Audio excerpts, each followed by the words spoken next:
ကဲအားလုံးပဲမင်္ဂလာပါဒီနေ့လဲကျွန်တော်တို့စာသင်ရမယ့်အချိန်ကိုရောက်ရှိလို့လာပြီပေါ့နော်ဒီနေ့မှာတော့ဟိုတနေ့အခန်း2ထိပြီးခဲ့တယ်ဒီနေ့အခန်း3သွားမှာဖြစ်ပါတယ်အခန်း3မှာတော့တကယ်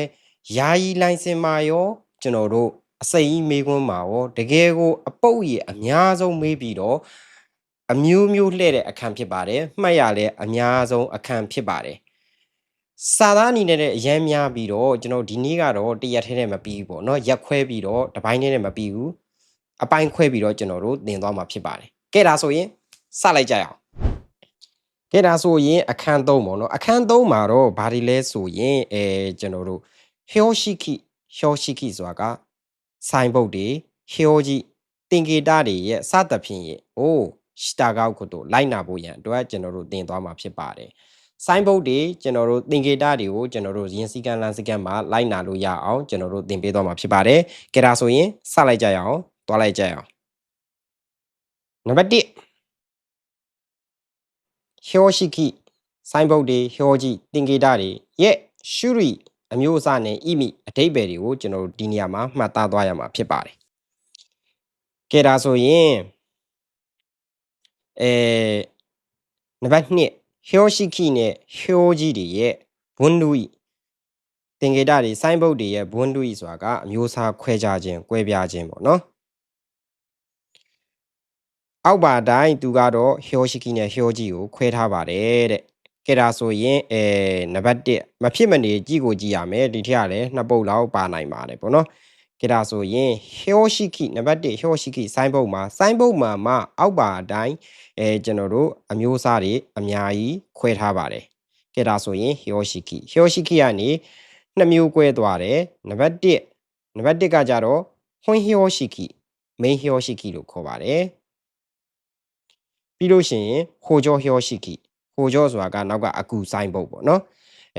စိုင်းဘုတ်မှာမိန်းစိုင်းဘုတ်နဲ့ကျွန်တော်အကူစိုင်းဘုတ်ဆိုပြီးတော့2မျိုး꿰သွားပါတယ်မှတ်ထားရမယ်နော်မိန်းစိုင်းဘုတ်မှာကျွန်တော်တို့အပိုင်း4ပိုင်း꿰သွားပြန်ပါတယ်ခိစေဟျောရှိခိရှီကြီးဟျောရှိခိခဲကိုင်းဟျောရှိခိနဲ့ကျွန်တော်တို့အန်နိုင်ဟျောရှိခိဆိုပြီးတော့4မျိုး꿰သွားပါတယ်ကဲဒါဆိုရင်ခိစေဟျောရှိခိဆိုတာပါလေခိစေဟျောရှိခိဆိုတာကတုတ်တဲနောခိုးစုဟိုဟိုခင်းရှိစာရီကျွန်တော်တို့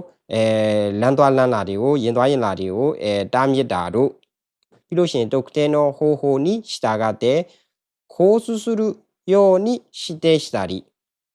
မှာတော့ပြောချင်တာက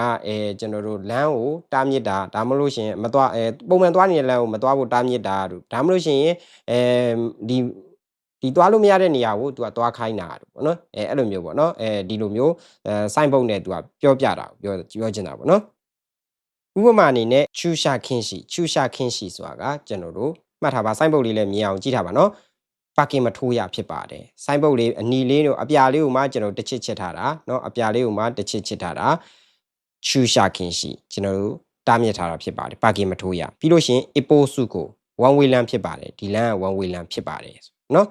မှတ်ထားမှာခိစေဟျောရှိခိဆိုရင်တော့ခိုးစုဟိုဟိုအိုခင်းရှိしたり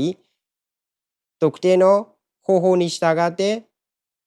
指定したりするものเนาะဒါဆိုရင်ကျွန်တော်တို့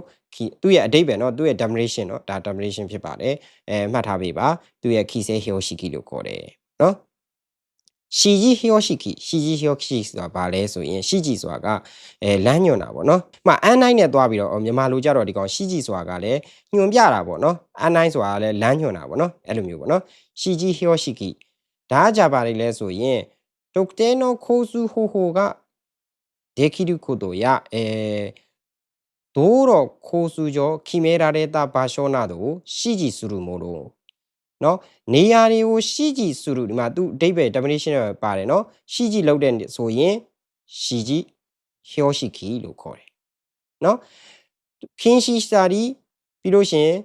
ရှိတဲ့စတာဒီဆိုရင်ခိစေဟျောရှိအဓိပ္ပာယ်ဖြစ်ပါတယ်เนาะဥပမာအနေနဲ့နောက်ကဘယ်လိုဟာလဲဆိုရင်အိုးတန်းဟိုတို့လူကူးမြင်းကြားတို့เนาะချူရှာကပါကင်ဒီနားမှာပါကင်နေရာပါကင်ထိုးလို့ရတယ်ဆိုတာကိုပြတာဒါတွေကိုရှိကြည့်လောက်တာเนาะရှိကြည့်လောက်တယ်ဆိုရင်ရှိကြည့်ဟျောရှိခိเนาะအဲ့ဒါလေးမှတ်ထားမယ်ပြီးလို့ရှိရင်ခဲကိုင်းဟျောရှိခိခဲကိုင်းဆိုတာက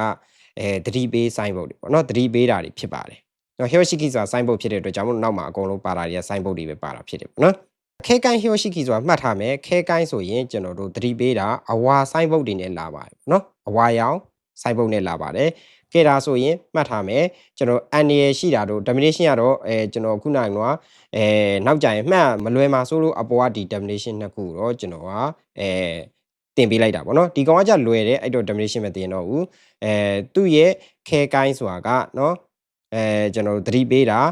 ချွီလောက်တာဒါမှမဟုတ်ရှင်ဂျောချောအခြေအနေတွေကိုလမ်းပေါ်အခြေအနေတွေကိုကျွန်တော်တို့သတိပေးတာဘာညာပေါ့နော်အဲ့ဒါကိုကျွန်တော်တို့ခဲကိုင်း Hiroshiki လို့ခေါ်တယ်ဒီကမှားစရာအကြောင်းမရှိဘူးเนาะခဲကိုင်းဆိုရင်အဝါရောင်စိုင်းဘုတ်နဲ့လာတာတို့တာမှတ်ထားလိုက်ပေါ့เนาะအဝါရောင်စိုင်းဘုတ်နဲ့လာတဲ့အဓိပ္ပာယ်ရပြောရမယ်ဆိုရင်ချွီလောက်တာတွေသတိပေးတာပေါ့เนาะသတိပေးအိုရှိတာဆဲလောက်တာတွေဆိုရင်ကျွန်တော်ခဲကိုင်းလို့ခေါ်ပါတယ်ဒါဆိုရင်နောက်ဆုံးတစ်ခု N9 ဆိုတာလမ်းညွှန်တာ N9 ဆိုတာကเนาะဒီမှာဆိုရင်ဟိုမန်တို့ခေါ်ဒီเนาะဒီမှာဆိုရင်ဒီဟွန်ဘာရှိဟီဘီယာကိုဘယ်နှကီလိုဖြစ်ပါတယ်ဘာညာပေါ့เนาะပြီးလို့ရှိရင်အိုဆာကာဒီဘက်ကိုသွားပါပေါ့เนาะတိုကျိုသွားခြင်းဒီဘက်ကိုသွားနာဂိုယာသွားခြင်းဒီကိုသွားပါเนาะ highway လမ်းမှာလမ်းညွှန်တာเนาะဒါကို N9 Hiroshiki လို့ခေါ်တယ်ပေါ့เนาะကြဒါဆိုရင် Hiroshiki မှာ main Hiroshiki နဲ့เนาะ main ဆိုင်ဘုတ်နဲ့ဟိုကျော် Hiroshiki အခုဆိုင်ဘုတ်ဆိုရှိတယ် main Hiroshiki မှာကျွန်တော်တို့၄မျိုးပြန်ကွဲသွားတယ်ဒီလေးခုကြည့်ထားပါဟွန်းเนาะခီဆဲ Hiroshiki ရှိတယ်တကူတာမြစ်တာတို့เนาะရှီတဲလောက်တာတို့ဆိုရင်ကျွန်တော်တို့ခီဆဲ Hiroshiki လို့ခေါ်ပါတယ်ရှီဂျီ Hiroshiki ဆိုတာကတကူတရားကိုရှီဂျီလောက်တဲ့အရာကိုရှီဂျီ Hiroshiki လို့ရှီဂျီဆိုင်ဘုတ်လို့ခေါ်ပါတယ်ပေါ့နော်နောက်တစ်ခုကခဲကိုင်း Hiroshiki ခဲကိုင်းဆိုတာကသတိပေးတာတွေကျွန်တော်တို့သတိပေးတာမျိုးတို့အိုရှိတာဆဲလောက်တာမျိုးဆိုရင်ခဲကိုင်း Hiroshiki သူကမျိုးမျိုးလှည့်မိမှာနော်လှည့်မိမှာဖြစ်တဲ့ကြောင့်N9 Hiroshiki N9 ဆိုတာကလမ်းညွှန်တာเนาะခေါ်ဒီတွေအကွာဝေးတွေပါတယ်ပြီးလို့ရှင်ဘယ်မျိုးကဘယ်လောက်သွားရမလဲဘယ်နှကီလိုရှိပါတယ်เนาะဒီမျိုးကိုသွားခြင်းเนาะဒီလမ်းတိုင်းသွားပါဆိုတဲ့direction တွေဟိုမှန်ပေါ့เนาะ direction တွေကိုပြတာကိုN9 Hiroshiki လို့ခေါ်တယ်เนาะကဲဒါဆိုရင်ကျွန်တော်တို့ main ဆိုင်ဘုတ်မှာတော့ပြီးသွားပြီအခုဆိုင်ဘုတ်เนาะဆိုင်ဘုတ်ထဲမှာမှ main ဆိုင်ဘုတ်နဲ့အခုဆိုင်ဘုတ်ဒီခါအခုဆိုင်ဘုတ်သွားမယ်အခုဆိုင်ဘုတ်ဆိုတာကတော့ဘန်နာရီကနေဘန်နာရီတွန်းเนาะတခုခုရဲ့ဆိုင်ဘုတ်တခုခုရဲ့အောက်မှာကျွန်တော်တို့အချိန်လေးတွေထည့်ထားတာတို့เนาะဒီမှာဆိုအချိန်လေးတော့မနက်၈ည၈ပေါ့เนาะဥမာနေเนาะဒီလို main ဆိုင်ဘုတ်ရဲ့အောက်မှာရှိနေအောင်အခုဆိုင်ဘုတ်လို့ခေါ်တယ်เนาะဒီလို main ဆိုင်ဘုတ်ရဲ့အောက်မှာရှိတာကိုအခုဆိုင်ဘုတ်နောက်ထပ်လာလိုက်မယ်ပြီးလို့ရှိရင်ဒါဆိုရင်ခုခံနိုင်ဆိုတာကเนาะဒီနားကနေကာမရရဘူးဒါအစပေါ့เนาะဒါဆိုရင်အောက်ကဒီလိုမြှားလေးပါဒါဒီအောက်ကမြှားလေးကကျွန်တော်အခုဆိုင်ဘုတ်ခေါ်တယ်เนาะကာမရရနေရာအစဖြစ်တယ်ဒါဆိုရင်တောက်လျှောက်သွားဒီနေရာကကြတော့ကာမရရနေရာဒီနေရာအထိအဆုံးတက်သွားပါပြီမြှားနောက်ပြန်လဲတယ်ပေါ့เนาะအဲ့ကြားတဲ့ဆိုရင်ဒီနားတဲ့ဆိုရင်မတိမှာဆိုလို့ကာမရရနေရာအတွင်းဖြစ်ပါတယ်ဆိုတာဒီလိုမြှားလေးနဲ့ပေါ့เนาะဒီမြှားလေးနဲ့ပြတာဖြစ်ပါတယ်เนาะဘယ်ညာညာများဆိုရင်ဒီနားကကာမရရခုခံနိုင်เนาะခုခံဆိုတာအပိုင်းခြားတွန်းဖြစ်တယ်ဆိုတော့เนาะဒီနေရာပြစပြီးတော့ကာမရရအောင်ဆိုရင်နောက်ထပ်လည်းလာမယ်เนาะညာဘက်ကိုလဲတယ်အပေါ်ကဆိုင်ဖို့တော့အပေါ်ကဥမာအနေနဲ့ဂန်းငယ်ကွေးမကွေးရဆိုတာเนาะဂန်းငယ်ကွေးမကွေးရနေရအစဖြစ်ပါတယ်เนาะဂန်းငယ်ကွေးမကွေးရနေရအဆုံးဖြစ်ပါတယ်เนาะအဲ့လိုမျိုးပေါ့เนาะညာဘယ်ဘက်လဲအဆုံးညာဘက်လဲအစเนาะပြီးလို့ရှိရင်ဘယ်ရောညာရောပြထားရင်ဒါအစနဲ့အဆုံးနဲ့ဂျားတဲ့နေရာဆိုတာပြောတာပေါ့နော်ကဲဒါဆိုရင်ကျွန်တော်တို့ Hiroshiki နံပါတ်1 Hiroshiki တော့ပြီးပါပြီတခြားကြည့်ထားပါနော် definition လေးတွေဒီနှစ်ခုကအဓိပ္ပာယ်နည်းနည်းလွဲတတ်တယ်ဒါကြောင့်မလို့တခြားကြည့်ထားပါပြီးလို့ရှိရင်နံပါတ်2 Hiroji ဆိုတာကသင်္ကေတကိုပြောတာပါသင်္ကေတဆိုတာဘယ်လိုတွေလဲသင်္ကေတဆိုတာကကျွန်တော်တို့ဒီမှာအောက်မှာမြေပြင်မှာဆွဲထားတာကိုသင်္ကေတလို့ခေါ်ပါတယ်နော်ပိန့်တိုဆိုတာကအယောင်ဆိုးထားတာเนาะပြီးလို့ရှိရင်ကျွန်တော်တို့လမ်းပေါ်မှာပြထားတာเนาะမြင်းတွေဒါမှမဟုတ်ရှင်နံပါတ်တွေဒါမှမဟုတ်ရှင်စလုံးတွေဒါတွေကိုကျွန်တော်တို့ Hiroji သင်္ကေတလို့ခေါ်ပါတယ် Hiroji မှာလည်းเนาะခီဆဲ Hiroji နဲ့ရှီဂျီ Hiroji ဆိုရင်နှစ်မျိုးထပ်တိုးပါတယ်ကဲဒါဆိုရင်เนาะထပ်ပြီးတော့သူကပွားလာပြန်ပြီเนาะခုန Hiroshiki မှာ Hun Hiroshiki နဲ့ Hojo Hiroshiki ဆိုပြီးတော့နှစ်မျိုးရှိတယ်အဲ့မှာ Hun Hiroshiki မှာ၄မျိုးကွဲသွားတယ်เนาะခီဆဲ Hiroshiki ရှီဂျီ Hiroshiki ပြီးလို့ရှိရင်ခဲကိုင်း Hiroshiki နဲ့ N9 Hiroshiki ဆိုပြီးတော့ပြီးလို့ရှိရင် main Hiroshiki မှာHun Hiroshiki နဲ့ Hojo Hiroshiki Hojo ဆိုတာကအခုဆိုတာတည်းရဲ့ main ဆိုင်ဘုတ်ရဲ့အောက်မှာရှိနေတဲ့အကူဆိုင်ဘုတ်ဥမာနေနဲ့ကာမရရအောက်ကနိုင်နဲ့ဘ ဘန်နာယန်နေဘန်နာအတွင်းအဲ့ဘန်နာယန်နေဘန်နာအတွင်းဆိုတာကကျွန်တော်ဟိုကျော်ဟျောရှိအခုဆိုင်ပုတ်လို့ခေါ်ပါတယ်နော်သင်္ကေတမှာလည်း2မျိုးရှိပါတယ်သင်္ကေတမှာလည်းပေါ့နော်မြေပြင်မှာဆွဲထားတဲ့သင်္ကေတမှာလည်းခီဆဲဟျောကြီးခီဆဲဆိုတာကလုံးဝကိုတားမြစ်တာအခုနော်နော်ခင်းရှိမတာဝရှိတဲ့ပေါ့နော်ခင်းရှိတားမြစ်တာတို့ဒါမှမဟုတ်ရှင်ကျွန်တော်တို့ဒီလိုမျိုးသင်္ကေတနဲ့တားမြစ်တာတို့ဒါမှမဟုတ်ရှင်ဟိုရှိတဲလောက်တာတို့ဒါဆိုရင်ကျွန်တော်တို့ခီဆဲဟျောကြီးလို့ခေါ်တယ်ပေါ့နော်ရှိကြီးဟျောကြီးဆိုတာလည်းအတူတူပဲသင်္ကေတနဲ့ရှိကြီးလောက်တာတွေရှိကြီးလောက်တာ哦နော်ရှိကြီးဟျောရှိကြီးလို့နော်ညွှန်ပြတာပေါ့နော်ရှိကြီးဟျောရှိကြီးလို့ခေါ်တယ်ကဲဒါဆိုရင်ဥပမာအနေနဲ့ဒီကောင်နေဆိုရင်လုံးဝ哦ခီဆဲဖြစ်တာပေါ့နော်ခီဆဲဟျောကြီးပေါ့နော်ခီဆဲဆိုတာဒီကောင်ဆိုရင်ချူရှာခင်းရှိနော်အဝါနဲ့လုံးဝနော်အဝါကိုဒီလိုအဆက်လေးမဟုတ်ဘဲနဲ့အဝါအဖြောင့်ဆိုရင်ဒီ platform မှာဆွဲထားတယ်ဆိုရင်ဒီတေကင်တာဆိုရင်ကျွန်တော်တို့ဒီနာကကားပါကင်ထိုးလို့မရဘူးနော်ပြီးလို့ရှင်စိုက်ကိုဆိုကုတို့ဒါဆိုရင်မြေပြင်မှာစိုင်းပုတ်တွေနဲ့30လို့ရေးထားရင်လည်းကျွန်တော်တို့စိုင်းပုတ်နဲ့ရေးထားပါဒါအောက်ကသင်္ကေတနဲ့30လို့ရေးထားရင်ဒါအမြင့်ဆုံး speed က30လို့ခေါ်ပါတယ်နော်ရှိကြီးကကြတော့ကျွန်တော်တို့သတ်မှတ်ထားတဲ့နေရာတွေဘာညာတွေကိုရှိကြီးလောက်တာကိုညွှန်ပြတာကိုအခုနလိုပဲကျွန်တော်တို့စပိန်နော်စပိန်ကူလန်မှာဘာညာပေါ့နော်ကဲဒါဆိုရင်ဒါလေးလည်းရေးကြည့်တယ်နော်ဘာမှဟိုဖတ်တော့လွယ်တာနောက်တစ်ခါပြန်မေးတဲ့ခါကျတော့လုံးဝခတ်တယ်နော်ကျွန်တော်ကမေးခွန်းတွေသိနေလို့လားကျွန်တော်ဒီနာတေချာကြည့်ပါဘာညာပြောလို့ရတာပေါ့နော်မဟုတ်လို့ရှိရင်ကျွန်တော်တို့ပုံမှန်ဆိုရင်ကျွန်တော်တို့ဘက်ကနေဆိုဖတ်သွားလိုက်တာပဲဟိုလဲရောက်ကိုမေ့သွားအောင်နော်အဲ့လိုမျိုးဖြစ်မှာဆိုလို့နော်ကဲဒါဆိုရင်ဆက်သွားရအောင်ကဲရေးကြည့်လာပါပြီနော်ဟျောရှိခိနဲ့ဟျောကြီးတွေအီမီအတိတ်ပဲတွေလာပါတော့မယ်ဒါဒီဆိုင်ဘုတ်ကဘာအတိတ်ပဲလဲနောက်ဆိုင်ဘုတ်ကလာပြန်ပုံစံတူလေးကဒီဆိုင်ဘုတ်ကဘာအတိတ်ပဲလဲဘာအတိတ်ပဲဆိုရင်ဘာဒီသွားလို့ရတာဘာဒီမသွားလို့မရဘူးလဲဆိုတာကိုကျွန်တော်သေချာကြည့်ရပါမယ်နော်ကဲဒါဆိုရင်နံပါတ်1စူခိုးတို့မဲ့အလွတ်ချက်ပါနော်နာမည်ကိုအလွတ်ချက်ပါစူခိုးတို့မဲ့ဒီမဲ့နော်ကျွန်တော်တို့ကြက်ချေကကနှစ်ခက်အောက်မှာလဲစူခိုးတို့မဲ့လို့ရေးထားတယ်နော်ဒါဆိုရင်စူခိုးတို့မဲ့ရင်လုံးဝကိုမတွားရအောင်နော်ရင်ကိုဆိုတာဘာတွေကိုဆိုလာတာလဲလမ်းသွားလမ်းလာတွေပြီးလို့ရှိရင်နော်ဟိုခိုးရှာဆိုတာလမ်းသွားလမ်းလာတွေပြီးလို့ရှိရင်ခရုမကားတွေပြီးလို့ရှိရင်ရိုမန်တန်းရှာစူဘဲတဲ့ကစူခိုးဒေကီမာဆန်တဲ့အဲ့ဒါလေးမှတ်ထားပြီနော်စူဘဲတဲ့ကစူခိုးဒေကီမာဆန်လူတွေကားတွေအကုန်လုံးသွားလို့မရဘူးဆိုတာကိုမှတ်ထားပေးပါနော်လူလည်းမရဘူးကားလည်းမရဘူးနော်ရင်တွေမရဘူးဆိုတာအဓိပ္ပာယ်ပေါ့နော်စူခိုးတို့မဲ့စူဘဲတင်တော့ကရုမရင်တွေအားလုံးပြီးလို့ရှိရင်ဟိုခိုးရှာလူတွေပါပါတယ်မရပါဘူးနော်ကဲဒါဆိုရင်နောက်တစ်ပုဒ်သွားမယ်နံပါတ်2ရှာရောစူခိုးတို့မဲ့နော်တစ်ချစ်ထဲချစ်တာနော်အနီဝိုင်းကိုမှတစ်ချစ်ထဲချစ်တာဆိုရင်သူ့နာမည်ကရှာရောဆိုတာကရင်နေစူခိုးတို့မဲ့မသွားရအောင်နော်ရင်နေဆိုရင်လူပါလားမပါဘူးနော်ခုရုမကားတွေသွားလို့မရဘူးကားတွေဆိုတာကကားမျိုးစားတဲ့မှာမှဂျီရိုးရှာပါမယ်ကျွန်တော်တို့ trailer မှာကျွန်တော်တို့အစားဆုံးပါဝမ်းမှာတင်ခဲ့တယ်ကျွန်တော်တို့ခုရုမဆိုတာဂျီရိုးရှာတွေပါမယ်ပြီးလို့ရှိရင်ဂန်ဒိုကီဆူဂျီရန်ရှာနော်ဂျီရိုးရှာမျိုးစားတဲ့ဟာတွေကုန်ပါနော်ပြီးလို့ရှိရင်ခဲရှာတွေရောနော်အနှေးရင်နေဟာစူခိုဒေကီမာဆန်သွားလို့မရပါဘူးတဲ့ဒါဆိုရင်ဒီပု္ပ္ပစာကိုနောက်ပြန်နေနေမေးရင်လူသွားလို့ရလားဆိုရင်နော်ရှာရောစုခိုးတို့မဲ့ဒီဆိုင်ဘုတ်ကလူသွားလို့ရပါတယ်မှန်တယ်နော်လူသွားလို့ရတယ်နော်ကားပဲသွားလို့မရတာမှတ်ထားပြီနော်နောက်ပြီးလွဲမှာနော်ဆိုင်ဘုတ်ကိုလည်းတေချာမျက်လုံးနဲ့မြင်အောင်ကြည့်ပါသူ့ရဲ့နာမည်ကိုလည်းကြည့်ပါနှစ်ချစ်ထားရင်စုခိုးတို့မဲ့ဆိုစုခိုးတို့မဲ့ကျွန်တော်တို့လူတွေကားတွေသွားလို့မရပါဘူးနော်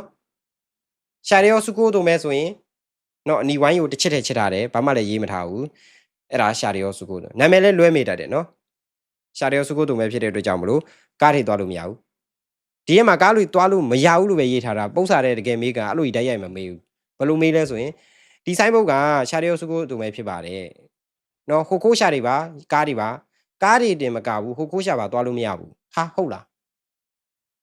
လူသွားလို့ရတာမရဘူးလားအဲ့လိုမျိုးတွေဖြစ်ကုန်နော်ဒါကြောင့်မေးခွန်းနေကြရင်လည်းပြန်လာမှာပေါ့နော်ကျွန်တော်လည်းခဏခဏလွဲတတ်တယ်နော်အဲ့ကြောင့်မို့ကျွန်တော်လည်းအခုကစာအုပ်ကြည့်နေလို့မှားတတ်တဲ့ဟာတွေကိုပြောပြနေတယ်နောက်ကြရင်ကျွန်တော်မေးခွန်းနေလာတဲ့ခါကျရင်ကျွန်တော်ဆိုရင်အပုတ်တရားလာလို့ရှိရင်5ပုတ်လောက်ကကျွန်တော်လည်းခြားခြားလေးလဲကုန်လွဲကုန်တာရှိတယ်ပေါ့နော်အဲ့ကြောင့်မလို့တေချာလေးအတူတူလိုက်ကြည့်ကြပါနော်အဲ့ဒါဆိုရင်နံပါတ်3ကဘာလဲဆိုရင်ရှာရော ရှင်နီယူခင်းရှိရှာရောဆိုတာကယင်းနေရှင်နီယူဆိုတာဝင်တာနော်ဝင်တာ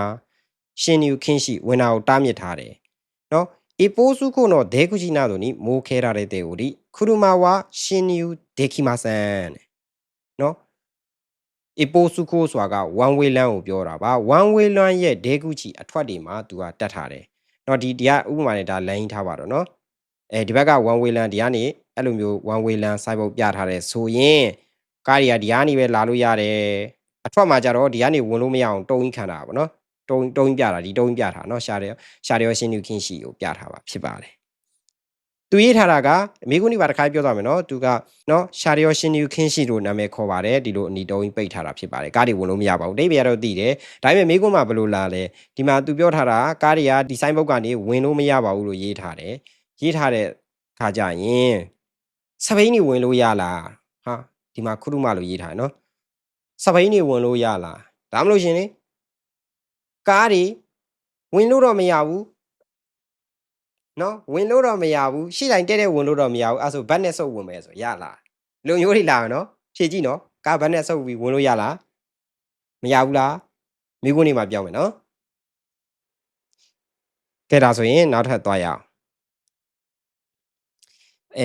နံပါတ်4နံပါတ်4ကကြတော့ကျွန်တော်တို့ညီရင်းရှာတော့ဂျီရိုရှာဤကိုင်ဆိုင်ငယ်နော်ဂျီရိုရှာဤကိုင်ဒီကားတွေအပြင်ပေါ့နော်စုကိုတိုမဲတွာလာခြင်းကိုတိုမဲနော်ပိတ်ပင်ထားပါတယ်အဲ့တော့ညီရင်းဂျီရိုရှာဆိုတာဗာလဲပြောရမယ်ညီရင်းဂျီရိုရှာဆိုတာနှစ်ဘိန်းဆိုင်ငယ်ကိုပြောတာပါဆိုင်ငယ်အကြီးတွေပြီးလို့ရှင်ဖူဆူးဆိုင်ငယ်နော်အိုဂါတာဂျီရိုညီရင်းရှာဆိုတာဆိုင်ငယ်အကြီးဖူဆူးဆိုင်ငယ်ပြီးလို့ရှင်အဲ့ဒါတွေကဆူခိုဒေကီမတ်ကတွားလို့ရပါမယ်လို့ဆိုနိုတာနော်ဂျီရိုရှာဝဆူခိုဒေကီမတ်ဆန်ဆိုနိုတာနော်တခြားယင်းနေဟိုကားတွေကတော့တွားလို့မရပါဘူးအိုဂါတာညီရင်းရှာနဲ့ကျွန်တော်တို့ဖူဆူးညီရင်းရှာနော်ဆိုင်ငယ်အကြီးနဲ့ဆိုင်ငယ်အလက်တွေကလည်းရိုးရိုးဆိုင်ငယ်တွေကလည်းကျွန်တော်တို့ဂျီရိုရှာအမျိုးအစားတွေမှာပါတယ်ကားကြီးကိုကြက်ချီခတ်ထားတာကားသွားလို့မရဘူးเนาะကားဆိုတာကခရုမလားခရုမကိုလည်းကားလို့ခေါ်တယ်เนาะခရုမသွားလို့မရတာပြောတာမဟုတ်ဘူးနှစ်ဘိန်းဂျီရိုရှာเนาะဂျီရိုရှာเนาะဆိုင်ငယ်ပေါ့เนาะဆိုင်ငယ်ကလည်းဂျီရိုရှာတွေမှာပါတော့နှစ်ဘိန်းဆိုင်ငယ်ကလွယ်ပြီးကျန်တာသွားလို့မရဘူးပြောအဲ့ဆိုနှစ်ဘိန်းဆိုင်ငယ်ဆိုမော်တော်ဘိုက်သွားလို့ရလား50 cc သွားလို့မရဘူးเนาะမတူရေးထားရเนาะအိုဂါတာနဲ့ဖူဆူရှာသွားပြီမယ်လို့တခြားယင်တွေကသွားလို့မရဘူးလို့သူရေးထားတယ်เนาะကဲဒါဆိုရင်နံပါတ်5ဒါကြတော့เนาะကာကြီးကုန်တင်ကားတွေသွားလို့မရဘူးလို့ရေးထားတယ်เนาะအိုဂါတာခမိုဆူဂျီရိုရှာเนาะအိုဂါတာခမိုဆူဆိုတာကုန်တင်တာဂျီရိုရှာဆိုတာကားတိုးဆိုတာစသဖြင့်နာတိုနဲ့အတူတူပဲเนาะဆူခိုးတိုမဲကျွန်တော်တို့သွားတာကိုတားမြစ်ထားတယ်เนาะအိုဂါတာခမိုဆူဂျီရိုရှာရဲ့ပြီးလို့ရှိရင်တုတ်ကတဲ့ချူဂါတာခမိုဆူဂျီရိုရှာတွေပြီးလို့ရှိရင်အိုဂါတာတုတ်ရှူဂျီရိုရှာတွေကသွားလို့မရဘူး။ကုန်တင်ကားတွေသွားလို့မရဘူးလို့ပြောချင်တာပေါ့เนาะဘာလို့လဲဆိုတော့ကျွန်တော်တို့ဥမာနေနဲ့လမ်းကကျင်းနေတာတို့ဒါမှမဟုတ်ရှင်ကျွန်တော်တို့တရားကဝိတ်အများကြီးမခံတာတို့ပေါ့နော်အဲ့လိုဟာမျိုးတွေနေရာမှာတတ်ထားတယ်ပေါ့နော်ကြည့်ဒါဆိုရင်နံပါတ်6ကတော့ကျွန်တော်တို့သိပ်ပြီးတော့ဟိုမှာမဖြစ်ပါဘူးဒါကတော့ main ဟျောရှိကီနော်ကျွန်တော်တို့ main ဆိုင်ဘုတ်အောက်ကဟိုကျော်ဟျောရှိကီဟိုကျော်ဆိုတာအခုဆိုင်ဘုတ် main ဆိုင်ဘုတ်မှာ truck ကားတွေမသွားရဘူးဒီမှာတော့အပေါ်မှာ truck ကားတွေသွားလို့မရဘူးလို့ရေးထားကုန်တင်ကားတွေ truck ကားတွေသွားလို့မရဘူးလို့အောက်မှာကျတော့ truck ကားတွေသွားလို့မရဘူးဒါမှမဟုတ်အောက်မှာစက်ခိစန်တွန်နဲ့နော်ဝင်3တန်ထိအောင်သွားလို့မရဘူးเนาะ3တန်အထက်တီသွားလို့မရဘူးเนาะဟိုကျော်ဟျောရှိကီနီဟျောကြီးစားတဲ့တာစေကီဆိုင်ဤကိုင်တော့ခမဆူဂျီရိုရှာအိုဂါတာတုတ်ရှူဂျီရိုရှာဝဆူကိုတေကီမာဆန်เนาะကျွန်တော်တို့ဒီအောက်ဆိုရင်သွားလို့ရတယ်ဒီကနေဒီအထက်ကုန်တင်ကားတွေကျွန်တော်တို့ဒီလမ်းကိုသွားလို့မရဘူးဆိုတဲ့သဘောပေါ့เนาะဒီမှာကျတော့အိုဂါတာဂျောရှာယောဂျီရိုရှာတော့ဆူကိုခင်ရှိเนาะကျွန်တော်တို့လူစီကားကားကြီးကားတွေကျွန်တော်တို့သွားလို့မရပါဘူးเนาะအိုဂါတာဂျောယောဂျီရိုရှာဆိုတာကကားကြီးလူစီကားဂျောယောရှာဆိုတာလူစီကားပြီးလို့ရှိရင်တုတ်တဲ့ချူဂါတာဂျောယောဂျီရိုရှာပြီးလို့ရှိရင်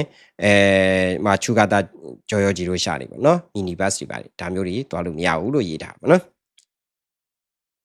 ပြီးလို့ရှိရင်နံပါတ်8နီရင်တော့ဂျီရိုရှာ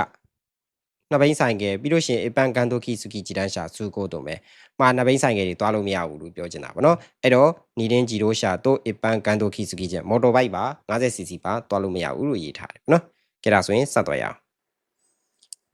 ်ကဲဒါဆိုရင်နံပါတ်9မှာကြတော့ဂျီတန်းရှာဤကိုင်တော့ခဲရှာတွေရောစုကိုတုံပဲဂျီတန်းရှာစပိန်တော့တွားလို့ရတယ်စပိန်အပြင်တခြားခဲရှာတွေရောအနှေးရင်တွေတွားလို့မရဘူးဆွဲလဲတွေတွန်းလဲတွေပြောနော်ဒီယာကားဆိုတာဆွဲကားကိုပြောနော်ဒါကြီးတွားလို့မရဘူးဒါတွေကတော့အမေးလည်းနည်းနည်းနဲပါတယ်နော်အားကြောင့်မလို့ကျွန်တော်မြန်တင်သွားမယ်ပေါ့နော်ပြီးလို့ရှိရင်ဒီကောင်ကကြတော့တုတ်တဲခိုဂါတာကန်တိုခီစကီဂျီတန်းရှာစုကိုတုံပဲစပိန်မတွားရလို့ရေးထားတာပေါ့နော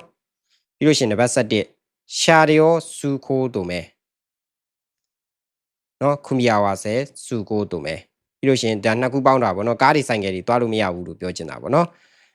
်နီဒင်းရှာကိုဖူကူမှုဂျီရိုရှာတို့ကန်တိုခီစုကီဂျီတန်းရှာစုကိုဒီကမှာဆန်ကားကြီးလည်းတွားလို့မရဘူးဆိုင်နှစ်ဘိန်းဆိုင်ကယ်တွေလည်းတွားလို့မရဘူးလေးဘိန်းကားတွေလည်းတွားလို့မရဘူးဆိုတာပြောချင်တာပေါ့နော်အဲ့တော့မော်တော်ဘိုက်လည်းတွားလို့မရဘူးနော် 50cc လည်းတွားလို့မရဘူးနော်ခေဒါဆိုရင်နံပါတ်7ဒီမှာ2ယောက်စီးထားကိုတားမြစ်ထားဖြစ်တဲ့အတွက်ကြောင့်မလို့နီဒင်းရှာစတာဒီနိုရီစုကိုခင်ရှိနော်2ယောက်စီးပြီးတွားလို့မရဘူးလို့ရေးထားပါနော်ဒါကတော့ကျွန်တော်တို့ဖူဂျီတောင်နာရောက်လို့ရှိရင်ကျွန်တော်တို့ဒါရေးထားပါနော်ချိန်မတက်ထားတဲ့ကားတွေတွားလို့မရဘူးလို့ပြောချင်တာပါနော်ဖူဂျီတောင်နာကျွန်တော်စောင်းလွန်းဆိုရင်ကျွန်တော်တို့ဖူဂျီတောင်တို့နာကာနိုတို့တွားလို့ရှိရင်သူကတချို့လမ်းတွေမှာဒီအပေါ်ကနေဆိုင်ဖို့ပြထားတယ်ပေါ့နော်ချိန်တွေပါတက်မထားဘူးဆိုရင်တွားလို့မရဘူးဆိုတာကိုသူပြထားပါနော်နှင်းရန်ကြမ်းတဲ့အချိန်ပေါ့နော်အဲ့ချိန်ကျရင်သူကဆိုင်းဘုတ်တွေမကပါဘူးလူတွေပါစောင့်တာများတယ်ပေါ့နော်ပြီးလို့ရှိရင်ဒီကတော့ကျွန်တော်တို့တော့မှအသေးစိတ်ပြင်တင်မယ်ဒီပြထားတဲ့လမ်းအပြင်တခြားသွားလို့မရဘူးဒီမှာဆိုရင်ဘယ်သွားလို့ရတယ်တဲ့သွားလို့ရတယ်ဒီဆိုင်ဘုတ်ဆိုရင်ဘယ်သွားလို့ရတယ်ဒီဆိုင်ဘုတ်ဆိုရင်တဲ့အပေါ်တဲ့သွားလို့ရတယ်ဒါဆိုရင်ညာသွားလို့ရတယ်ဘယ်သွားလို့ရတယ်တဲ့သွားလို့မရဘူးเนาะဒါဆိုရင်ညာသွားလို့ရတယ်ဘယ်သွားလို့ရတယ်တဲ့သွားလို့ရတယ်ဒီအခွဲလမ်းပေါ့တောင်ထဲအခွဲလမ်းကသွားပြမထားတော့သွားလို့မရဘူးเนาะပြောချင်တာဒီမှာ one way လမ်းဖြစ်မယ်เนาะဒီတိုင်းလာတာဖြစ်မယ်เนาะဒီလိုမျိုးလာတာဖြစ်မယ်เนาะဒါဆိုရင်ဒီကကြတော့ကျွန်တော်တို့ဒီလိုအောက်ကိုစိုက်ပြထားတာဖြစ်တယ်အောက်ကိုစိုက်ပြထားတာဆိုတာကဥမာအနေနဲ့လမ်းကဒီလိုကြီးရှိတယ်ဗျာလမ်းကဒီလိုမျိုးရှိတယ်ဒီမှာဟေယိုရှိခိနောမီဂီကဝါစုခိုခင်းရှိတယ်သူ့ရဲ့ညာဘက်ကိုကျွန်တော်တို့တွားလို့မရဘူးလမ်းဒီလိုကြီးရှိတယ်ပေါ့နော်လမ်းဒီလိုကြီးရှိတယ်အမှဒီဘက်လည်းဒီလိုကြီးပေါ့နော်ဥပမာအနေနဲ့ပေါ့နော်ဒီဘက်မှာလည်းလမ်းရှိတယ်ဒါပေမဲ့ဒါမြင်းကြားပုံစံမျိုးနော်တွားလို့မရဘူးမြင်းကြားပုံစံမျိုးလောက်ထားတယ်ဆိုင်းဘုတ်ရဲ့ဒီဘက်ပေါ့နော်ဒီလိုမျိုးရှိတယ်ဒါပေမဲ့လို့မြင်းကြားပေါ့နော်မြင်းကြားဆိုတော့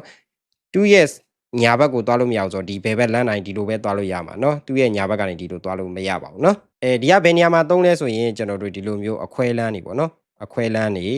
ေဒီလိုမျိုးရှိတယ်မှားဝင်မှာဆိုလို့ပေါ့เนาะဒီဘက်ကိုမှားဝင်မှာဆိုလို့ပေါ့เนาะနှစ်လမ်းသွားထင်ပြီးဝင်မှာဆိုလို့အဲကြောင့်မလို့ဒီဘက်ကိုဝင်မှာလာတဲ့ကားတွေဒီဘက်ကိုဒီဘက်ကားတွေဒီဘက်လာရင်လာမှာเนาะအဲ့လိုပုံစံမျိုးလေးပြပါတယ်ကဲဘယ်နဲ့တော့အခြေအနေเนาะခေါင်းနေရှုပ်သွားပြီလားမရှုပ်သေးတယ်เนาะခဏနေအောင်အခုမှအစပဲရှိသေးတယ်เนาะမရှုပ်သေးနဲ့ကဲဒါဆိုရင်နံပါတ်15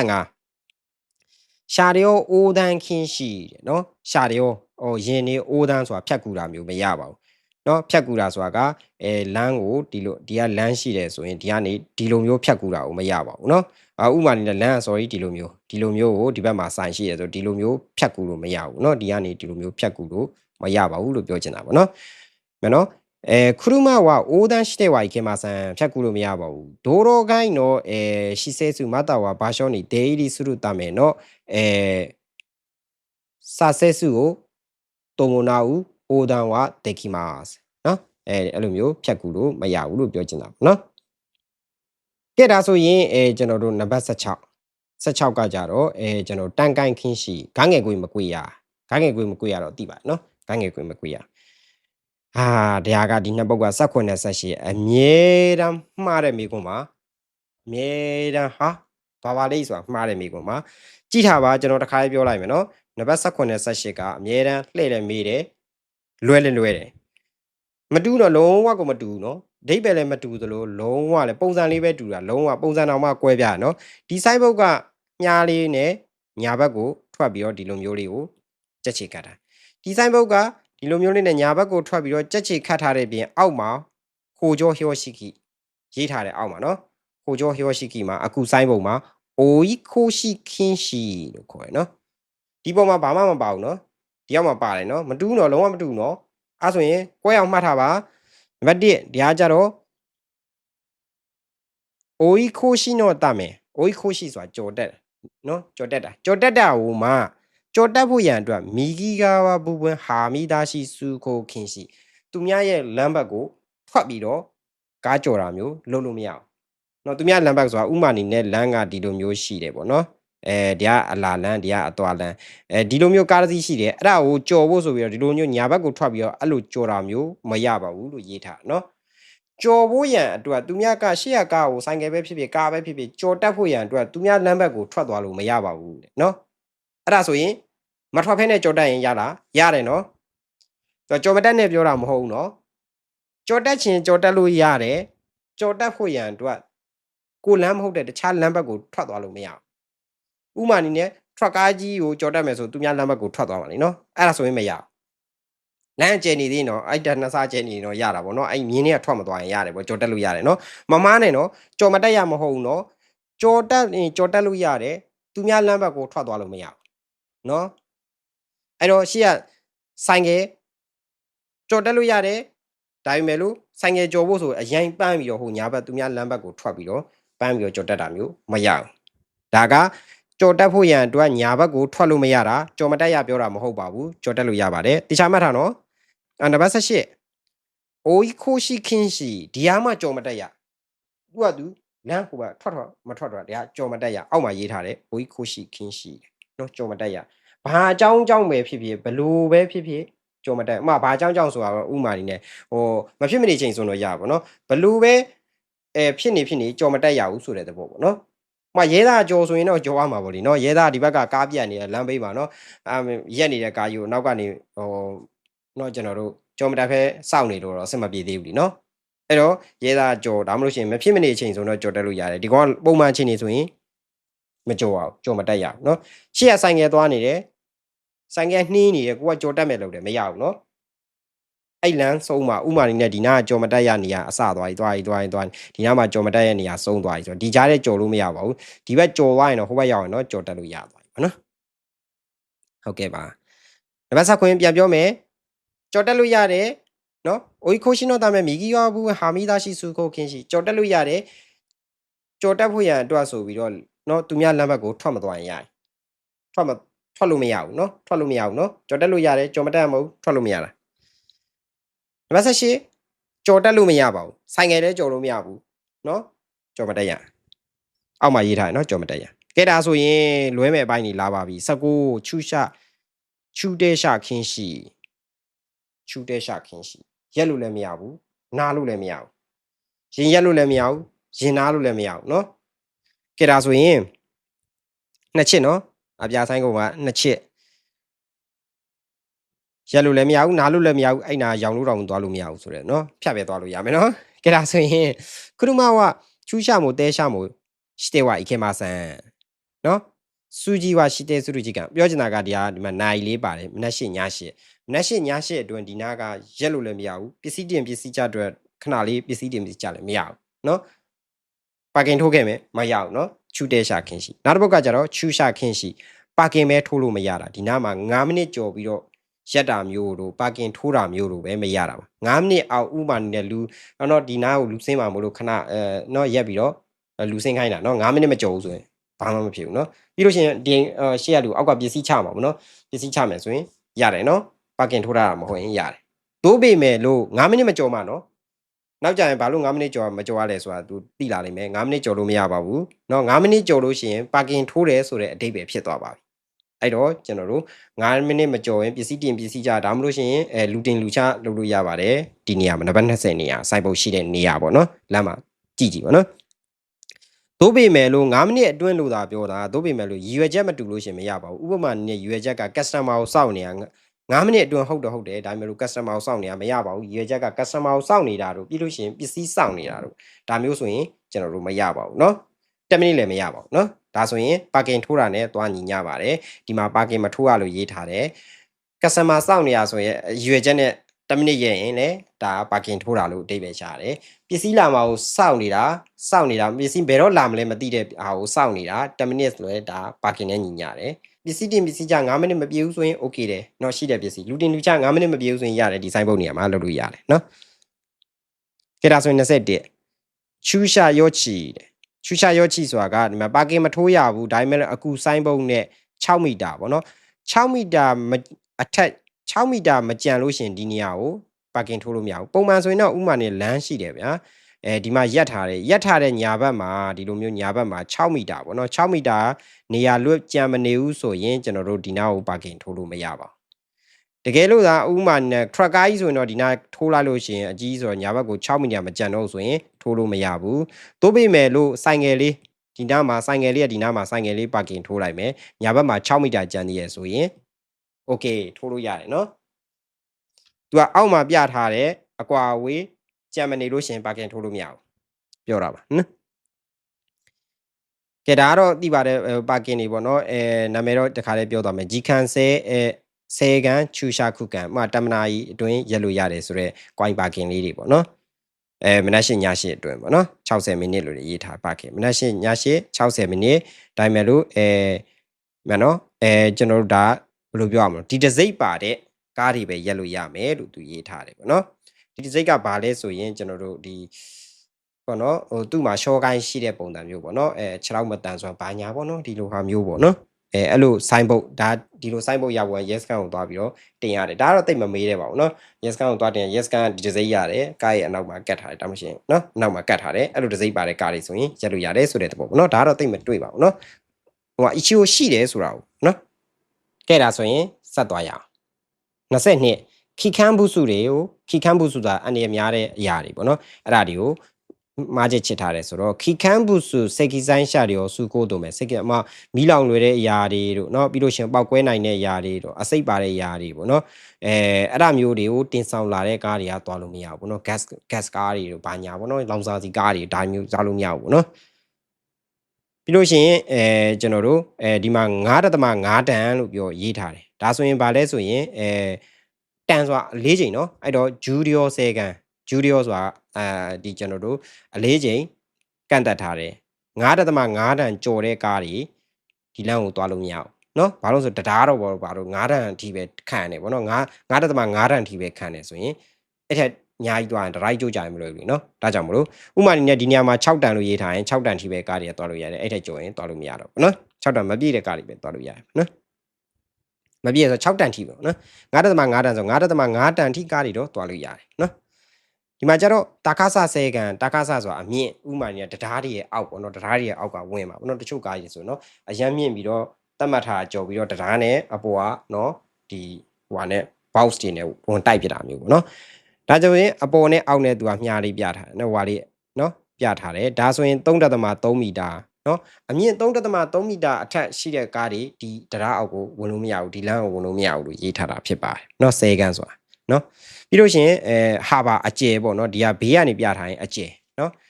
်ဒီမှာ2.2 မီတာလို့ပြောထားရင်တကယ်လို့ 3.3 မီတာဆိုရင် 3.3 မီတာကျော်တော့ဥပမာပြောပြပါနော်ဒါအကျယ်ကိုကန့်တက်ထားဖြစ်ပါတယ်နော်စိုင်းတိုင်းဟာဘာအများဆုံးအကျယ်ပေါ့နော်ဒီမှာဆိုရင် 2.2 မီတာအထိရှင်နေပဲဝင်လို့ရတယ်မဟုတ်ဆိုရင်တပည့်ကတိုက်သွားမှာဆိုအရန်ကျင်းလို့ပေါ့နော်ဒါကြတော့cycle ဆိုခုဆိုတော့အမြင့်ဆုံး speed เนาะဒီနေရာမှာအဝိုင်းနဲ့50ပြထားရင်50ထိပဲအမြင့်ဆုံး speed 50ထိပဲမောင်းလို့ရတယ်ကဲလို့ဒီနေရာမှာ80ပြထားရင်ကျွန်တော်တို့အမြင့်ဆုံး speed က80ထိပဲမောင်းလို့ရတယ်ဆိုတာเนาะ cycle ဆိုခုဆိုဆိုတာအမြင့်ဆုံး speed ကိုပြောပြီးလို့ရှင်အနှိမ့်ဆုံး speed လာမယ်ညဆုံး speed ကဒီမှာတော့အဝိုင်းကို50နဲ့ဒီတိုင်းလေးပဲဘာမှမပါဘူးเนาะဒါအမြင့်ဆုံး speed အနှိမ့်ဆုံး speed ကကြတော့29ဒီမှာကြော်ပြီးတော့တင်လိုက်မယ်เนาะ30ကိုအောက်ကเนาะစီးလေးနဲ့ပါတယ်เนาะဒီဟာလေးပေါ့เนาะဒါဆိုရင်အနှိမ့်ဆုံး speed လို့ခေါ်တယ်အနှိမ့်ဆုံး speed 30အောက်မောင်းလို့မရဘူးဆိုတဲ့ဒီလမ်းပေါ့เนาะဒါကြတော့ကျွန်တော်တို့ဗာရေးထားတယ် speed က50တော့50အောက်မှာကျွန်တော်တို့ဟိုဂျောဟီယိုရှိကီအခုဆိုင်ပုံနဲ့အိုခမိုစုအိုကတာခမိုစုเนาะကားကြီးကုန်တင်ကားတွေကကျွန်တော်တို့50ထိပဲမောင်းလို့ရတယ်เนาะကျန်တဲ့ကားတွေကတော့မဆိုင်ဘူးเนาะကားကြီးကုန်တင်ကားတွေက50ထိပဲအမြင့်ဆုံးစီမောင်းလို့ရတယ်ဆိုတာကိုသူပြောထားပါเนาะတုတ်တဲ့နော်ရှူရီနော်ရှာရရောနော် cycle 速度နော်သူတတ်မှတ်ထားတဲ့ကားတွေရဲ့အမြင့်ဆုံး speed ကိုပြောချင်တာနော်ကျန်တဲ့ကားတွေဒါဆိုရင်ဘယ်လောက်မောင်းမှာလဲနော်ဘယ်လောက်မောင်းရမယ်ဆိုတာနောက်ကြရင်လာလိမ့်မယ်သိလိမ့်မယ်နော်ရိုးရိုးလမ်းမှာကားတွေကဘယ်လောက် speed ဒီစိုက်ပုတ်မချိတ်ထားလဲဘယ်လောက် speed ဒီမောင်းလို့ရတယ် highway လမ်းမှာဆိုရင်ဘယ်လောက် speed ဒီမောင်းလို့ရတယ်နော်စိုက်ပုတ်ရှိတဲ့နေရာရှိစိုက်ပုတ်ကတဲ့နေရာတကာနေရာကအကုန်ကတ်မထားဘူးလीနော်ကတ်မထားတော့အဲ့တော့စိုက်ပုတ်မရှိတဲ့နေရာကြီးဆိုရင်ကိုကဘယ်လောက်မောင်းရမယ်ဆိုတာကိုကသိနေရမယ်အဲ့ဒါကြီးနောက်ပိုင်းလာမယ်နော်ရိုးရိုးလမ်းမှာဆိုရင်အမြင့်ဆုံး speed ကဘယ်လောက်နော် highway လမ်းမှာဆိုရင်အမြင့်ဆုံး speed ကဘယ်လောက်အနိမ့်ဆုံး speed ကဘယ်လောက်စိုက်ပုတ်မရှိရနေတကယ်လို့စိုက်ပုတ်ရှိရင်စိုက်ပုတ်ကိုလိုက်နာရမယ်နော်အဲ့လိုမျိုးဖြစ်ပါတယ်ကဲဒါဆိုရင်ဒီအားလေးနံပါတ်30ကလည်းတစ်ခါလေးမေးတတ်ပါတယ်ဂျီရိုရှာဆန်ရောကားတွေတီးတန့်သုံးပေါ့နော်ဒီမှာကားလေးပြထားတော့နော်高速自動車国道または自動車専用道路を表しますပေါ့နော်ကျွန်တော်ဒါပြောချင်တာက50cc ဆိုင်ငယ်တွေပိုင်းတောင်းမောင်းလို့မရဘူးเนาะဂျီရိုရှာဆိုင်ရောလို့ပြောထားတဲ့အတွက်ကြောင့်မလို့ဂျီရိုရှာထဲမှာကျွန်တော်တို့ဆိုင်ငယ်အကြီးဆိုင်ငယ်ရိုးဖူးဆူဆိုင်ငယ်ရတယ်အဲ့ဒါတွေကဂျီရိုရှာထဲမှာပါတယ်เนาะဂျီရိုရှာထဲမှာဂျီရိုရှာမောင်းလို့ရဆိုဂျီရိုရှာဘာတွေတုံးဆိုသွားမယ်เนาะကားမဟုတ်ဘူးเนาะကားတစ်ခုတည်းမဟုတ်ဘူးเนาะမြန်မာလိုသာကားလိုတစ်ခုတည်းခေါ်တယ်ဂျီရိုရှာအမျိုးအစားထဲမှာကျွန်တော်တို့ trailer ပထမဆုံးပါ1မှာတင်ထားတယ်တွားကြည့်เนาะဂျီရိုရှာအမျိုးအစားတဲ့ဟာတွေမောင်းလို့ရတယ်ဆိုတော့သူရေးထားเนาะကဲဒါဆိုရင်နံပါတ်31တွားရအောင်31ကမှဒါကတော့စပိန်ပေါ့เนาะဒါတော့မမေးပါဘူးเนาะမမေးစုမဲ့ဟိုနောက်ကြရင်တော့သိအောင်လို့ပေါ့နော်စပိန်ဆိုတယ်မှာဆိုရင်ဂျီဒန်ရှာရဂျီဒန်ရှာဆန်ရောတို့တော့စပိန်တီးတန့်လန်းလားနော်စပိန်အတွက်တက်ဆင်ထားတာနော်ခူရူမဆိုတာကကျွန်တော်တို့ခူရူမတော့မပြောတော့ပါဘူးထားလိုက်တော့နော်ဒီအောက်ကတော့မမေးဘူးပေါ့နော်ဒီကလည်းတော်တာမမေးပါဘူးစပိန်တီးတန့်လို့ပြောရေးထားတာပေါ့နော်ဒီမှာဆိုရင်စပိန်နဲ့လူပဲတွားလို့ရတယ်လို့ရေးထားပါပေါ့နော်ဖူဆူဂျီဒန်ရှာအိုယော်ဘီဟိုကိုရှာဆန်ရောဆိုတာကတီးတန့်သုံးเนาะစပိန်နဲ့လူနဲ့တီးတန့်သုံးလို့ရေးထားတာပေါ့နော်33 33ကကြာလူတီးတန့်သုံးဟိုကိုရှာတိုဆန်ရောเนาะလူတီးတန့်သုံးဖြစ်ပါတယ်ကဲဒါဆိုရင်34ခောကရှာရီယောဆန်ရောခောကဆိုတာကသူကဘတ်စကားဆိုရင်ဘတ်စကားပဲတွားလို့ရတယ်ဒီလမ်းเนาะဘတ်စုဆန်ရောလို့ပါတော့เนาะပြီးလို့ရှိရင်တက်စီဆန်ရောဆိုရင်တက်စီပဲတွားလို့ရတယ်เนาะထရက်ကူဆန်ရောဆိုထရက်ကားတွေတော့တီးတန့်လာဖြစ်ပါတယ်ဥမာနဲ့ကျွန်တော်ဘတ်စုဆန်ရောဆိုရင်ကျွန်တော်တို့တချို့မျိုးတွေမှာဆိုရင်အရန်ဟိုဘယ်လိုပြောမလဲဘယ်ဘက်ဆုံးလန်းလို့เนาะဘယ်ဘက်ဆုံးလန်းများပါတယ်ညာဘက်ဆုံးလန်းတခါလေးလို့ရှိတတ်တယ်ပေါ့เนาะညာဘက်ဆုံးလန်းမှာဘတ်စကားပဲဘန်နာရန်နေဘန်နာကြီးတော့ဘတ်စကားဆန်ရောဆိုရေးထားတယ်เนาะမှားဝင်သွားရင်เนาะဒီစာရီလည်းဖတ်เนาะဘတ်စုဆန်ရောလို့ရေးထားရင်ဘတ်စကားကြီးပြပြီးဘတ်စုဆန်ရောလို့ရေးထားရင်ဘတ်စကားတီးတန်တော့ပြီးတော့သူကနိုင်ရေးထားတယ်မနက်6နာရီကနေ8နာရီကြားလို့ပါเนาะကိုကခါတဲ့ဒီလမ်းမဲ့သွားနေကြညနေမှာเนาะဒီဘက်ညာဘက်ဆုံးလမ်းနေအများတန်းညာကိုကွေ့သွားတာကိုဖူဆူရှာနေနဲ့ကွေ့သွားဒါပေမဲ့လို့အဲ့နေကြမှာကိုကမနက်စောကြီးလုတ်ကိစ္စရှိလို့เนาะ तू က8နာရီနဲ့6နာရီနဲ့8နာရီကြားလို့ရေးထားတော့ကိုကမသိဘူးအဲ့လိုင်းမဲ့ပုံမှန်တိုင်းကွေ့မယ်ဆိုပြီးသွားဟိုမှာ tree ဆိုတန်းဖမ်းမှာเนาะအဲ့လိုမျိုးကဖြစ်တတ်တယ် तू ကအချိန်ကကန့်တတ်ထားတယ်เนาะဘန်နာရီနဲ့ဘန်နာရီတုန်းကဘတ်စကားတီးတန်သုံးပါဆိုရင်เนาะအဲ့အချိန်ဆိုရင်ဘတ်စကားတီးတန်ဆိုဘတ်စကားပဲသွားရတယ်เนาะကျန်တဲ့ကားတွေသွားလို့မရဘူးကျန်တဲ့အချိန်ဆိုတော့ကြိုက်တဲ့ကားသွားလို့ရတယ်เนาะအဆင်ပြေเนาะတက်စီတွေပိုင်းဆိုရင်ကျွန်တော်ဘယ်နားမှာရှိတယ်တက်စီတီးတန်လမ်းဆိုရင်ကျွန်တော်တို့ဘူတာရဲ့ရှေ့မှာလीเนาะဟိုတက်စီစောင့်နေနေရရှိတယ်เนาะသွားတဲ့ဝင်တဲ့လမ်းကလည်းတက်စီပဲဝင်ခံတဲ့လမ်းเนาะတက်စီ only လို့ရေးထားနေရရှိတယ်เนาะကဲဒါဆိုရင်35ဒါကတော့တိတ်မမေးပါဘူးเนาะကျွန်တော်တို့ဘတ်စကားနဲ့တက်စီနဲ့သွားလို့ရတယ်ပါညာပေါ့เนาะဒီကလည်း33လည်းမမေးပါဘူးเนาะ36ပေါ့เนาะတိတ်မမေးပါဘူးเนาะအရေးပေါ်ကားသွားတဲ့လမ်းတိတ်မမေးဘူးတမျိုးမှာတော့ရှိမှာပေါ့เนาะကျွန်တော်တော့မတွေ့ဘူးသေးဘူးเนาะကဲဒါဆိုရင်39အရေးကြီးပါပြီအပိုစုကို one way လမ်းမှာတဲ့เนาะ4000နဲ့ပြထားတယ်เนาะ4000ဟိုမှเนาะဒါအရေးကြီးရเนาะဆိုင်းဘုတ်ကိုတေချာမှတ်ထားပါเนาะone way ဆိုတာခုနကကျွန်တော်တို့အထွက်မှာ minus တုံးပြထားရင်ဒါကကျွန်တော် one way line ရဲ့အထွက်ပေါ့နော်ဒါဆိုရင် one way line ရဲ့အဝင်မှာကြဒီလို sign board ပြထားတယ်4000လေးနဲ့အလဲကောင်းမြားလေးကအဖြူအောင်နော်နောက်ကြရင်လာမှာနော် sign board ကအဖြူမြားလေးကအပြာတို့ပုံစံမျိုးလေးလာအောင်မှာမို့လို့နော်မြားအဖြူနော်မှတ်ထားပြီနော်အဲဆိုရင် one way line နော်4000လေးနဲ့ပြထားတယ်မြားအဖြူဒါဆိုရင် one way line ဆိုတာကိုပြထားတာဖြစ်ပါတယ်နော်မြားဒီလိုပြထားရဆိုရင်ကျွန်တော်ဒီဘက်ကနေဒီလိုမျိုးဝင်တာမျိုးမရဘူးเนาะဒါ one way line ဖြစ်ပါတယ်မှာဒါတိတ်ပြီးတော့မတင်ဘူးပေါ့နော်မှာနေတဲ့ခဲရှာတွေရောကျွန်တော်တို့ဟိုဟာတွေပေါ့နော်အနည်းရင်နေတာလည်းတိတ်မမေးဘူးကြဒါဆိုရင်40ဆိုရင် truck ကားတွေကဒီဘက်ဆုံးလမ်းသွားပါဆိုတာကိုပဲပြောတာနော်တုတ်တဲနော်ရှူရီနော်ရှာရီနော်စုခိုးခုပွန်ဆိုတာသွားရမယ်လမ်းနော်လမ်းနေရာအများကြီးတယ်ဒါပေမဲ့လို့ truck ကားကုန်တင်ကားတွေကဒီဘက်ကနေသွားပါဆိုပြထားတာနော်ပြီးလို့ရှိရင်ဒီမှာလည်းအတူတူပဲဆွဲကားပေါ့နော်ဆွဲကားတွဲကားဆိုရင်ဒီလမ်းကနေပဲသွားပါဆိုတော့သူပြထားအဲ့လမ်းကနေပဲသွားလို့ရမယ်နော်ပြီးလို့ရှိရင်စံရောစုခိုးတိုင်းစံရောဆိုတာခုနပြောတယ်ဘတ်စကားစံရောလို့ပြောထားရင်ဘတ်စကားပဲသွားလို့ရတယ်ခြားကားသွားလို့မရဘူးနော်တို့ပေမဲ့လို့ချွန်းချက်အနေနဲ့အနှီးရင်လေးတွေသွားလို့ရတယ်50cc တို့ပြီးလို့ရှိရင်7ဘိန်းတို့သွားလို့ရတာရှိတယ်ဗောနော်ဒီလမ်းကနေအနှီးရင်ဖြစ်တဲ့အတွက်ကြောင့်သွားလို့ရတာရှိတယ်ဗောနော်ပြီးလို့ရှိရင်တခြားကားတွေကသူကအများဆုံးဘယ်ဘက်လမ်းဘယ်ဘက်အဆုံးမှာကျွန်တော်တို့ကားတီးတန့်3လမ်းထားရတာရှိတယ်ဥမာနေရိုးကားတွေ꿰မယ်ဆိုရင်လမ်းကဒီလိုမျိုး2လမ်းရှိတယ်ကိုကဒီဘက်ကဘတ်စကားတီးတန့်3ဆိုတော့ကိုကပုံမှန်တိုင်းရိုးကားတွေတိုင်းသွားဒါပေမဲ့လို့ဘယ်꿰မယ်ဆိုရင်ဒီကနေခွာပြီးတော့ဒီလိုမျိုးကြီး꿰လို့မရဘူးလीเนาะဘယ်꿰မယ်ဆိုရင်တော့ကျွန်တော်တို့မ꿰ခင်ကနေဒီလိုဘယ်ဘက်ကိုသွားပြီးတော့ signal ပြပြီးဘယ်ဘက်ကိုဒီလို꿰ရမယ်เนาะအဲ့ချိန်ကျရင်꿰တဲ့ချိန်ကျရင်သွားလို့ရတယ်เนาะဒါပေမဲ့လို့ဒီနာကဥမာတွေနဲ့လမ်းရပြိုကျသွားပြီလမ်းရှိတာမှ2လမ်းပဲရှိတာเนาะဒီဘက်ကဘတ်စကားတီးတန့်3ဒီဘက်လမ်းကကိုကသွားရမယ်ဒါပေမဲ့လို့ဒီမှာလမ်းရကျွံကျသွားပြီသွားလို့မရဘူးဆိုရင်เนาะအဲ့လိုရာမှုကိုအင်းတိုင်းချီနေမှာဖြစ်မနေချီဆိုတော့သွားလို့ရတယ်ဗောနော်ပြီးလို့ရှိရင်ဒီမှာစပိန်တီးတန်3လမ်းဆိုတာသူပြထားတယ်ဗောနော်ပြီးလို့ရှိရင်ဒီမှာကျတော့စမ်းရောနော်စမ်းရောဆိုတာတီးတန်3လမ်းယူဆန်းဆိုတာကမတူးနော်လောဆန်းဘတ်စုတော့ယူဆန်းတော့ယူဆန်းဆိုတာကဦးစားပေးဘတ်စကားလာရင်ဘတ်စကားကိုဦးစားပေးရမယ်ကျန်တဲ့ချိန်မှာယူကားကြီးလည်းတွားလို့ရတယ်ဘတ်စကားလာရင်တော့ဦးစားပေးရမယ်နော်ဒါမျိုးပြောချင်တာဖြစ်ပါတယ်ကဲကျွန်တော်တို့ဒီတမျက်နှာလောက်ဆက်သွားမယ်အချိန်အရန်ရှည်သွားမှာလဲစိုးတယ်ပေါ့နော်ကဲဒါဆိုရင်ကျွန်တော်တို့ခန်းရင်ကြီးတို့ရှာဆန်းရောတို့တော့ဒါခန်းရင်ပေါ့နော်ဆွဲကားတွဲကားတွေတွဲတီးတန်3လမ်းဆိုတော့ပြတာဖြစ်ပါတယ်ဒါတွေကတော့တည်ရခုနကတော့ပြောခဲ့သလိုပေါ့နော်ကျွန်တော်တို့မြားပြထားတဲ့ direction ဒီလမ်းနဲ့ဝင်သွားရင်ဒါညာကွေးတဲ့လမ်းဖြစ်တဲ့အကြောင်းညာပဲကွေးလို့ရမှာတဲ့သွားလို့မရဘူးနော်ဖမ်းနေတော့ဒါရန်စီကန်တန်းကြက်တယ်နော်ဘယ်ညာကွေးတဲ့လမ်းနဲ့ဝင်ပြီးတော့အဖြောင်းကြီးတဲ့သွားတခါလေးကိုရှိမှတော့မြင်ရတယ်နော်ရဲတွေ့ရင်အဲ့ဒါဖမ်းနေနော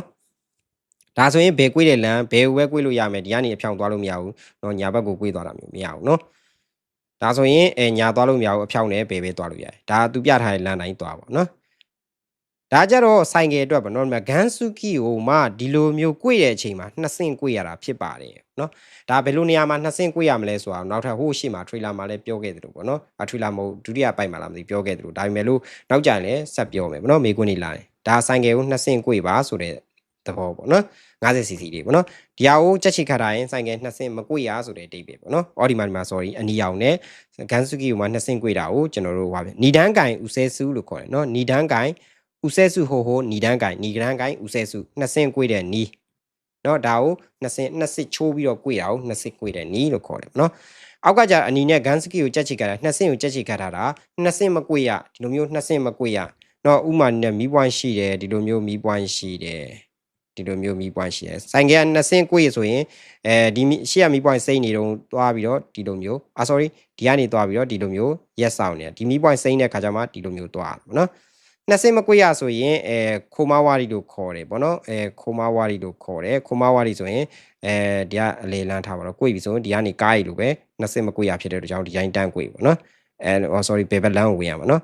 ဘယ်ဘက်လမ်းကိုဝင်ရမှာနော်2ဆင့်꿰ဆိုရင်ဒီလိုမျိုးသွားပြီးတော့ရှေ့ကမီးပွိုင်းစိမ့်လို့သွားပြီးတော့ဒီနားလေးမှာဒီလိုမျိုးရက်ဆောင်နေပြီးတော့ဒီမီးပွိုင်းစိမ့်ပြီဆိုမှဘယ်ဘက်ဆုံးလာနေအဲ့လိုမျိုးသွားဒါ2ဆင့်꿰တာပေါ့နော်2ဆင့်မ꿰ရဆိုရင်ခိုမာဝါရီလို့ခေါ်ပါတယ်မှတ်ထားပေးပါနော်ခိုမာဝါရီပါဒါကတော့ကျွန်တော်တို့ခန်းကျော်ခိုးစာတန်မှဝိုင်းပတ်ပေါ့နော်ဝိုင်းပတ်ဖြစ်ပါတယ်ဒီကကျတော့ကျွန်တော်ပါကင်ထိုးတဲ့အခါမှာဒီလိုမျိုးအရှိလိုက်ထိုးပါဆိုတဲ့သဘောပေါ့နော်ဒါကတော့ချော့ခါခုဆိုတာက90ဒီဂရီပေါ့နော်ဒီလိုမျိုး90ဒီဂရီထိုးပါဆိုတဲ့သဘောပေါ့နော်ဒါလေးကတစ်ခါလေးမှမေးတာဒါဆိုရင်နာနာမဲချူရှာနာနာမဲဆိုတာကတစောင်းထိုးပါဆိုတော့เนาะကျွန်တော်တို့ highway တွေမှာဆိုရင်တစောင်းထိုးခိုင်းတာရှိတယ်ပေါ့နော်ဘာလို့ဆိုတန်းထွက်လို့လွယ်အောင်လို့เนาะတစောင်းထိုးခိုင်းတာရှိတယ်နော်ဘာလို့ဆိုဒီကနေဝင်လာပြီးတော့ဒီလိုမျိုးကောင်းတဲ့တစောင်းထိုးပါเนาะပြီးလို့ရှိရင်ဘတ်ထွက်ပြီးတော့ဒီဘက်တိုင်းထွက်လမ်းပေါ့เนาะလမ်းမမအောင်เนาะဘာလို့လဲဆိုရင်အတေးထိုးထားလို့ရှင်ရောင်ပြီးတော့ဒီဘက်ကအထွက်လမ်းဟိုမှာရောင်ပြီးတော့ညာကွေ့ပြီးဒီဘက်တိုင်းเนาะအဝင်လိုင်းတွေကို highway မှာเนาะဝင်လာရင်ပြဿနာဖြစ်မှာဆိုလို့เนาะကျွန်တော်တို့လမ်းပေါ့เนาะဒီနားတဲ့နေရာတွေမှာပေါ့เนาะဒီလိုမျိုးတစောင်းပါကင်ကြီးများပါတယ်ပြီးလို့ရှင်ခေတခိနာရာဆေမှတ်ထားပေးပါခေတခိနာရာဆေဟွန်တီးပါဆိုတဲ့တပေါ့เนาะပြီးလို့ရှင်ခေတခိခုကန်ဟွန်တီးရဲ့ဒီမှာအခုဆိုင်းဘုတ်နဲ့ဒါနေရာเนาะဟွန်တီးပါအဲ့ကြားရဲ့နေရာဟွန်တီးရမယ့်နေရာဖြစ်ပါတယ်ဆိုတဲ့တပေါ့เนาะပြီးလို့ရှင်55ကြော်ခိုး slow down ပေါ့နော် ကြော်ခိုးလို့ရေးပါတယ် slow down ဖြစ်ပါတယ်ပြီးလို့ရှင်ဒါကြတော့ဇမ်ဘိုယူဆန်တို့တော့ဇမ်ဘိုဒီမှာရှေ့မှာရေးထားတယ်နော်ဖြည်းဖြည်းမောင်ပါရှေ့ကဦးစားပေးလမ်းဖြစ်ပါတယ်ကိုနဲ့စုံမဲ့လမ်းကရှေ့ကလမ်းကဒီလို sign ဘုတ်ရှိတယ်ဆိုရင်ဒီလမ်းဦးစားပေးပေါ့နော်ဒီလမ်းဦးစားပေးဖြစ်တယ်ဒါကြောင့်မလို့ကိုကဒီနားမှာဖြည်းဖြည်းမောင်ပါပညာကြည့်မှာတွားပါဆိုတဲ့နော်ဒါကတော့အချီတဲရှိတူမာတဲ့နော် stop sign ဖြစ်ပါတယ်အဓိကဘာရေးကြည့်ရလဲဆိုရင် stop sign မှာကျွန်တော်တို့ဟိုဒါကားတွေကိုပြောထားရဆိုရင်ပဲယင်တွေကိုပြောထားတာနော်စပိန်တွေလည်းကျွန်တော်စပိန်မောင်းတဲ့အခါမှာလည်းသတိထားပါဥပမာအနေနဲ့ကိုကကားသမားနေရာနေကြည့်မယ်ကိုကားမောင်းတဲ့အခါမှာ slow ဒီ stop sign ရှိလို့ရှိရင်ကျွန်တော်တို့ရက်တယ်နော်ဒီမြင်းမှာကျွန်တော်တို့ stop sign နေရာမှာရက်ပြီးမှဘယ်ညာကြည့်အရှိဆက်သွားပြီဘယ်ညာဘယ်သွားမှာလားညာသွားမှာလားနော်သွားလို့ရတူတူပဲကျွန်တော်တို့ stop sign မရှိလို့ရှိရင်တော့လမ်းကြားတဲ့ထွက်တယ်ဝင်းကိုထွက်သွားတာပဲနော်အဲ့တော့ stop sign မရှိဘဲနဲ့ကိုဘက်က stop sign ဖြစ်နေတယ်လမ်းကဒီလိုရှိတယ်ပေါ့နော်လမ်းကဒီလိုရှိတယ်ပေါ့နော်ဒီလိုရှိရကိုဘက်က stop sign ရှိနေဆိုဒီနားမှာရက်ကြမှာလေနော်ဒီဘက်ကလူကကိုဘက်မှာ stop sign မရှိရင်ဖြောဆိုဒီလိုမျိုးသွားမှာနော်ဥမာနေနဲ့စပိန်ကကို stop sign ရှိတာကိုမရက်ဖဲနဲ့သွားတယ်ဆိုရင်ကားဝင်းကိုဝင်တိုက်သွားမှာနော်အဲ့တော့စပိန်စပိန်သမားတွေ stop sign နေရာမှာစပိန်နဲ့ရက်ပါနော်ကဲဒါဆိုရင်နောက်တစ်ပုတ်သွားရအောင်ဒါကြတော့စုခိုတုံးမဲပေါ့နော်ကျွန်တော်တို့စုကိုတုံးမဲဖြစ်တော့လမ်းဖြတ်သွားတဲ့လူတွေပေါ့နော်မသွားရပါဘောနော်တချို့အပေါ်ကနေတရားလောက်ထားတယ်ပေါ့နော်စပိန်နေရာတော့အောက်ကသွားလို့ရတယ်လူတော့သွားလို့မရဘူးနော်လူတွေကအပေါ်ကတရားကနေသွားဆိုတဲ့အဲ့လိုမျိုးတွေကျွန်တော်တို့တွေ့ရပါလိမ့်မယ်နော်ဒါလည်းဒီပဲအိုဒန်ခင်းရှိဆိုတာဖြတ်ကူတာမျိုးမရဘူးပေါ့နော်ခုနမျိုးအိလန်နေကနေဝါတာရုဏတူတူပဲနော်ကျွန်တော်လူမကူရဆိုတဲ့အတိတ်ပဲဖြစ်ပါတယ်ကဲဒါဆိုရင်ဒီနေ့ကတော့เนาะအပိုင်းလေးကျွန်တော်တို့အခန်းမပြီးသေးပေမဲ့လို့မှတ်စရာတွေကများတယ်သို့ပေမဲ့လို့ကျွန်တော်တို့များတဲ့အတွက်ကြောင့်မလို့ဒီနားလေးမှာဖြတ်လိုက်တော့မယ်အရန်ခေါင်းတွေလည်းရှည်သွားရင်ခေါင်းတွေပူသွားမှဆိုလို့ပေါ့เนาะကဲနောက်အပိုင်းမှာဆက်ပြီးတော့ကျွန်တော်တို့တွေးကြရအောင်เนาะဒီနေ့ကတော့ဒီအပိုင်းကိုအခန်းမပြီးဆုံးသေးပဲနဲ့ဒီလောက်နဲ့ပဲရက်လိုက်ပါမယ်အရေးကြီးတာဖြစ်တဲ့အတွက်ကြောင့်မလို့ဒီအပိုင်းကို2ခေါက်လောက်ကိုပြန်ကြည့်ပါတေချာလေးကြည့်ပေးပါเนาะမှတ်မိအောင်စိုင်းပုတ်လေးမှတ်ပါနာမည်လေးမှတ်ပါဘာတွေသွားလို့မရဘူးရတယ်ဆိုတာလေတေချာလေးမှတ်ပေးပါကဲဒါဆိုရင်နောက်ထပ်အပိုင်းတွေမှာပြန်လည်တွေ့ကြမယ်ဘိုင်ဘိုင်